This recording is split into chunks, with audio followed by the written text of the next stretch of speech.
بتاؤ میرے بھائی، یہ صرف اسلام ہے جو بتاتا ہے وَإِذَا الْمَوْءُودَةُ سُئِلَتْ بِأَيِّ ذَنبٍ قُتِلَتْ، ماں جب اپنے پیٹ میں جو بچے کو ضائع کرے گی، اللہ فرماتے ہیں قیامت کے دن اس بچے کو زندگی دے کے عدالت کے کٹہرے میں کھڑا کروں گا اور پوچھوں گا بتا تجھے کس جرم میں قتل کیا گیا، بتا، تیرا کوئی کیس کرنے والا نہیں تھا، میں ہوں جو تیرے خلاف عدالت میں کیس خود دائر کروں گا میں۔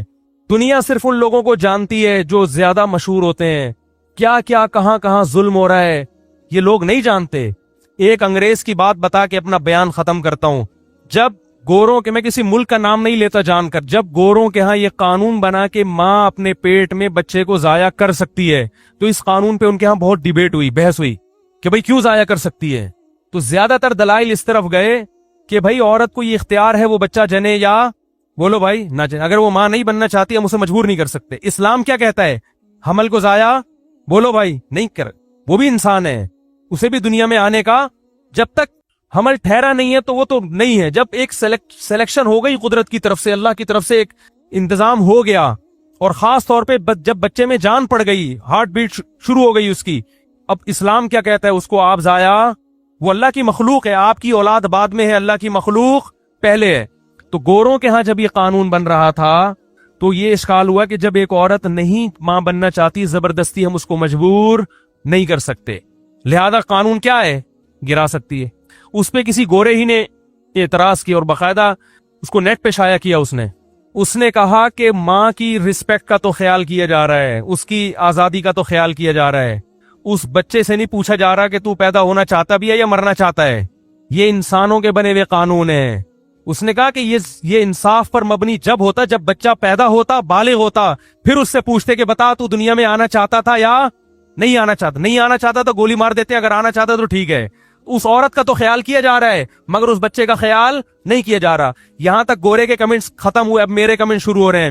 کیوں ایسا کیا انگریزوں نے؟ اس لیے کہ عدالت میں عورت تو آواز اٹھانے والی ہے اس قانون کے خلاف، اس لیے گوروں نے یہ تو دیکھا کہ ہم اگر عورتوں کو حمل گرانے کی اجازت نہیں دیں گی، عورت عدالت جائے گی، مگر جو ماں کے پیٹ میں بچہ ہے وہ چونکہ نہ احتجاج کر سکتا ہے نہ عدالت کا دروازہ کھٹکھٹا سکتا ہے، لہذا قانون بناتے ہوئے اس بچے کی رعایت نہیں کی جا رہی۔ یہی فرق ہے اسلام میں اور انسانوں کے بنائے ہوئے قوانین میں۔ اسلام کے قوانین اللہ کے بنائے ہوئے ہیں، اللہ کہتا ہے اجازت نہیں ہے، جیسے یہ عورت میری مخلوق، اس کے پیٹ میں پیدا ہونے والا بچہ بھی میری مخلوق، اس عورت نے اس پیٹ میں اس بچے کو نہیں بنایا، عورت کا پیٹ ہے، بنانے والا کون ہے؟ میں ہوں جو اس بچے کی تخلیق کر رہا ہوں۔ جیسے میں نے اس کی ماں کو کسی عورت کے پیٹ میں بنایا تھا، مجھے یہ حق ہے کہ اس کے پیٹ میں بھی میں کسی مخلوق کو بنا سکتا ہوں۔ جیسے اس کی ماں اس عورت کو اگر ضائع کر دیتی بچپن میں یہ ظلم ہوتا، اسی طرح یہ عورت اپنے پیٹ سے پیدا ہونے والے بچے کو ضائع کرے گی تو یہ بھی کیا ہوگا؟ ظلم ہوگا، اور اس ظلم کا قیامت میں حساب دینا پڑے گا۔ تو اگر آپ قیامت کے قائل نہیں ہیں، جنت جہنم کے قائل نہیں ہیں، پھر میرے بھائی اللہ پہ بہت بڑا اعتراض ہے کہ اللہ تو نے کائنات کو بنا دیا، انڈیا میں کروڑوں بیٹیاں پیدا ہونے سے پہلے ماں کے پیٹ میں ماری جاتی ہیں کہ ان کو جہیز کہاں سے دیں گے ہم، کروڑوں بیٹیاں، یہ انہی کے اخباروں کی رپورٹ ہے، کروڑوں لڑکیاں ماری جا چکی ہیں ماں کے پیٹ میں، تبھی انڈیا میں عورتوں کی نسل کم ہو رہی ہے اور مردوں کا ریشو بہت تیزی سے بڑھ رہا ہے۔ چائنا میں بھی ایسا ہو رہا ہے، انڈیا میں بھی کوئی عدالت میں آواز اٹھانے والا نہیں ہے، حکومت قانون بناتی بھی ہے تو کوئی پوچھنے والا نہیں ہے، اور جو حکومت قانون بنا رہی ہے وہ خود اپنی بیویوں کو کہہ رہی، جو حاکم ہے نا وہ کہہ رہا ہوتا ہے کہ جا کے گرا دے، کہ میں کہاں سے جہیز دوں گا، میں کہاں سے اس کی تربیت کروں گا۔ تو میرے بھائی اس لیے اسلام کے علاوہ اللہ کو کوئی مذہب قابل قبول نہیں ہے، کیونکہ اسلام کے علاوہ کسی کے پاس گائیڈنس ہی نہیں ہے، تو یہ آپشنل نہیں ہے۔ جتنے بھی غیر مسلم ہیں ان پر لازم ہے کہ وہ یہ تحقیق کریں اور عصبیت اور تعصب کی چادر اور حسد کی چادر اتار دیں۔ اگر مسلمان میں کوئی خرابی ہے تو خدا کی قسم وہ مسلمان میں ہے، وہ اسلام میں وہ نہیں ہے، اسلام میں وہ خرابی۔ میں ان لوگوں سے خاص طور پہ کہتا ہوں کہ دیکھو اسلام کا تعصب کی چادر سے چادر اتار کے مطالعہ کرو، تمہیں نظر آئے گا کہ اللہ کے علاوہ ومن اصدق من اللہ قیلا، اللہ سے زیادہ کسی کی بات سچی نہیں ہو۔ تم قرآن کا مطالعہ کرو، تم مت سنو ادھر ادھر الٹی سیدھی تقریروں کو۔ جن غیر مسلموں نے قرآن کا مطالعہ کیا ہے ان کو قرآن سمجھ میں آیا ہے، اور جتنے موٹیویشنل اسپیکر ہیں خاص طور پر انڈیا میں جو بڑے مشہور ہیں، میں نے بعضوں کی اسپیچز سنی ہے، بہت ذہین لوگ ہیں وہ، اور ان کی اسپیچز سے لگتا ہے کہ یہ اپنی قوم کے خیر خواہ بھی ہیں، دو نمبری، کیونکہ 2 نمبر آدمی اتنے لمبے عرصے تک اچھی باتیں کر نہیں سکتا۔ تو مجھے ایک اسپیکر ہیں, ان کا نام لینے میں بھی کوئی حرج نہیں ہے, سندیپ نام ہے ان کا, 2-4 میں نے ان کی اسپیچز سنی ہے, بڑی اچھی اسپیچز کرتے ہیں. جب میں نے ان کی اسپیچز سنی تو مجھے حضرت خالد ابن ولید رضی اللہ تعالیٰ عنہ کا خیال آیا. حضرت خالد ابن ولید رضی اللہ تعالیٰ عنہ بڑے غیرت مند, آپ صلی اللہ علیہ وسلم نے ان کو پیغام بھیجا کہ خالد سے کہو کہ تم اتنے ذہین اور سمجھدار ہو کر ابھی تک اسلام تمہاری سمجھ میں نہیں آیا, یہ بات ہماری عقل میں ہے. بولو بھائی, میں بامانہ ترجمہ کر رہا ہوں حدیث, اس کو ہم یوں کہہ سکتے ہیں پنجابی میں کہ بھائی ساڑی عقل چ یہ بات نہیں آتی, اتنے ذہین ہو کے. تو میں نے ان کی اسپیچز سنی, میں نے کہا یار اتنے ذہین آدمی کو اسلام سمجھ میں, بولو بھائی, نہیں آ. تو جتنے یہ اسپیکرز ہیں ان تک کاش میری کوئی یہ دعوت, میری کیا علماء کی دعوت پہنچا دے بھائی, تم تعصب کی سے بالاتر ہو کر اسلام کا مطالعہ کرو, تمہاری اسپیچز میں اللہ کی قسم جان پیدا ہو جائے گی. کیونکہ آپ کی جتنی اسپیچز ہیں بہت اچھی, مگر اس میں ایک ٹیکنیکل فالٹ ہے, آپ ویژن تو بتاتے ہیں مگر اس ویژن کو الٹیمیٹ ویژن کے ساتھ کنیکٹ نہیں کرتے. بات آ رہی ہے سمجھ میں؟ الٹیمیٹ ویژن کیا ہے؟ آخرت. جب آخرت سامنے ہوتی ہے تو مرتے ہوئے جب پیچھے زندگی کی طرف دیکھتا ہے نا انسان, تو اگر اچھی زندگی ہو تو پھر خوش ہوتا ہے, اور اگر بری زندگی ہو تو پریشان ہوتا ہے. آخرت سامنے نہیں ہے تو یہ اکثر موٹیویشنل اسپیکر جو مثال دیتے ہیں نا کہ جب مرتے ہوئے دیکھیں کہ میں کامیاب زندگی گزاری تو یا اچھی زندگی گزاری, کامیاب گزاری ہے تو میں خوش ہوں گا اور بری گزاری ہے تو میں پریشان ہوں گا. اللہ کی قسم نہ وہ خوش ہوگا نہ وہ پریشان, وہ کہے گا جو گزرنی تھی گزر گئی, اب تو ختم ہو رہا ہوں نا. انسان فیوچر کا سوچ کے خوش ہوتا ہے, پاس کا سوچ کے کبھی بھی خوش نہ غمزدہ ہوتا ہے نہ خوش ہوتا ہے. اس کی مثال دے کے بات ختم کرتا ہوں. دیکھو پھانسی کے پھندے پہ ایک آدمی کو لٹکنا ہے, 10 سال سے وہ جیل کی کوٹری میں پڑا ہوا ہے اور اس کو بتایا گیا ہے کہ کل تم نے پھانسی کے پھندے پہ لٹکنا ہے. آج جب لٹکنے سے 1 گھنٹہ پہلے اس کو بتایا گیا کہ تمہاری رہائی کا آرڈر ہو چکا ہے, اب وہ ماضی کو دیکھ کے پریشان ہوگا جو 10 سال جیل میں گزارے, یا فیوچر کو دیکھ کے خوش ہوگا؟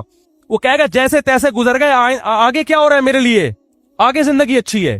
اور ایک وہ آدمی ہے جو ایئر کنڈیشن میں سو رہا ہے, نائٹ کلبوں میں شرابیں پی رہا ہے, ساری اس کی مرضی کی زندگی اور مرضی کی چیزیں پوری ہو رہی ہیں, ساری خواہشات اس کی پوری ہو رہی ہیں, لیکن اسے آ کے بتایا جائے کہ 1 گھنٹے کے بعد آپ کو قتل کر دیا جائے گا, تو اب وہ پاس کا دیکھ کے خوش ہوگا کہ میں نے بڑی کامیاب لائف گزاری ہے.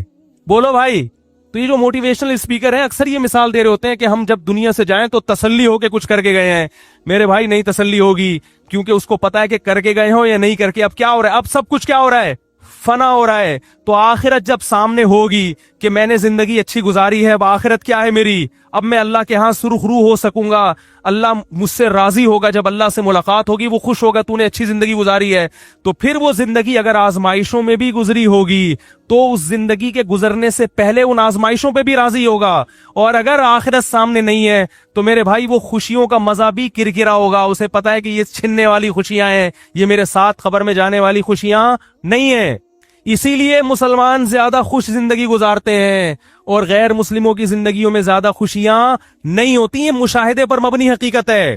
ان غیر مسلموں سے میں کہتا ہوں کبھی آؤ ہمارے گھروں میں اور مسلمانوں کے گھروں کے اندر رہ کے دیکھو, تمہیں پتا چلے گا مسلمانوں کی زندگیوں میں سکون زیادہ ہے, مسلمان میں ٹینشن برداشت کرنے کی صلاحیت زیادہ ہے. کیونکہ ہمیں دعا سکھائی ہے جب کوئی غم پہنچے, انا للہ و انا الیہ راجعون, ہم اللہ کے غلام ہیں, گاڈ کو حق ہے کہ وہ اپنے غلام کے ساتھ جیسا چاہے سلوک کرے, وَإِنَّا إِلَيْهِ رَاجِعُونَ, اور مر کے ہم نے جانا کس کے پاس ہے, اللہ کے پاس. اس غم کا وہ ہمیں نعم البدل دے دے گا, دنیا میں نہیں تو آخرت میں مل جائے گا. یہ سوچ کے مسلمان کو تسلی ملتی ہے. آپ لوگوں کو تسلی کے جو جملے کہہ رہے ہیں وہ مصنوعی ہیں, وہ صرف ایک آرٹیفیشل خول ہے جو آپ نے اپنے اوپر اوڑھ لیا ہے. ایک مصنوعی خوش ہونے کی کوشش کی جا رہی ہے, اس خوشی کی بیس مضبوط نہیں ہے. بات آ رہی ہے سمجھ میں؟ اس خوشی کی بیس مضبوط نہیں ہے. رسول اللہ صلی اللہ علیہ وسلم نے فرمایا کوئی کانٹا بھی تمہیں چبھتا ہے تو اس کا قیامت کے دن اللہ نعم البدل دے گا, بدلہ ملے گا قیامت کے دن.